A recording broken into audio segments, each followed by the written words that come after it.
Welcome back. તો કોંગ્રેસ ઉપાધ્યક્ષ રાહુલ ગાંધીએ તેમના પર થયેલા હુમલાને લઈને ભાજપને જવાબદાર ઠેરાવ્યું છે। સાથે જ આરએસએસની વિચારધારા પર પણ સવાલ ઉઠાવતા કહ્યું કે એ વિચારધારાનું પરિણામ છે।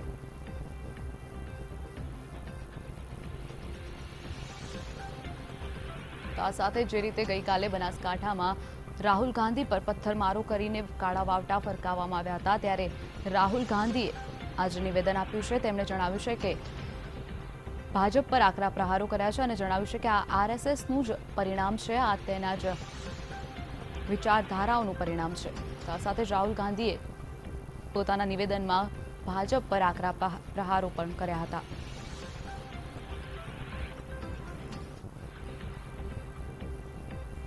कल की घटना में इतना बड़ा पत्थर बीजेपी के वर्कर ने मेरी ओर मारा, मेरे पीएसओ को लगा। मोदी जी और बीजेपी आरएसएस का राजनीति का तरीका है और क्या कह सकते हैं। पूरी राहुल जी प्राइम मिनिस्टर ने कंडेम भी नहीं किया, आपके सीएम ने कंडेम किया, किसी ने कंडेम तक नहीं किया अटैक को। जो अपने आप काम करता है वो कंडेम कैसे करेगा। उन्हीं के लोगों ने किया है तो वो कंडेम कैसे कर सकते हैं।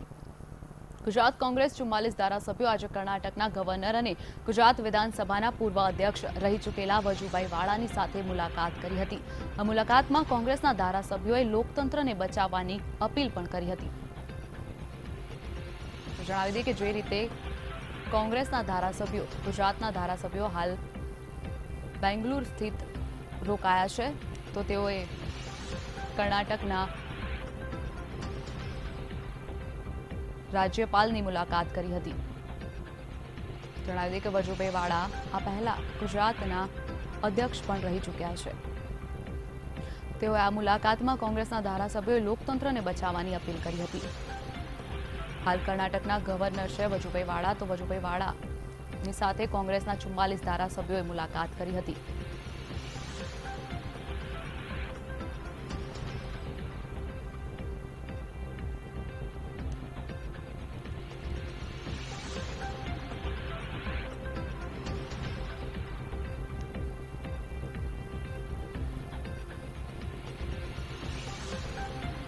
તો ગુજરાત કોંગ્રેસના 44 ધારાસભ્યો આજે કર્ણાટકના ગવર્નર અને ગુજરાત વિધાનસભાના પૂર્વ અધ્યક્ષ રહી ચૂકેલા વજુભાઈ વાળાની સાથે મુલાકાત કરી હતી।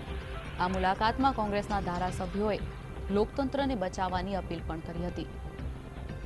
જણાવી દઈએ કે જે છેલ્લા કેટલાય દિવસોથી ગુજરાત કોંગ્રેસના ધારાસભ્યો બેંગ્લુરુમાં રોકાયા છે, ત્યારે તેઓએ આજે વજુભાઈ વાળા સાથે મુલાકાત કરી હતી।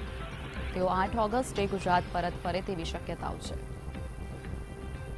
મુલાકાતમાં એમએલએ જણાવ્યું હતું કે લોકતંત્રને બચાવવાની વાત તેમના સમક્ષ કરવામાં આવી હતી।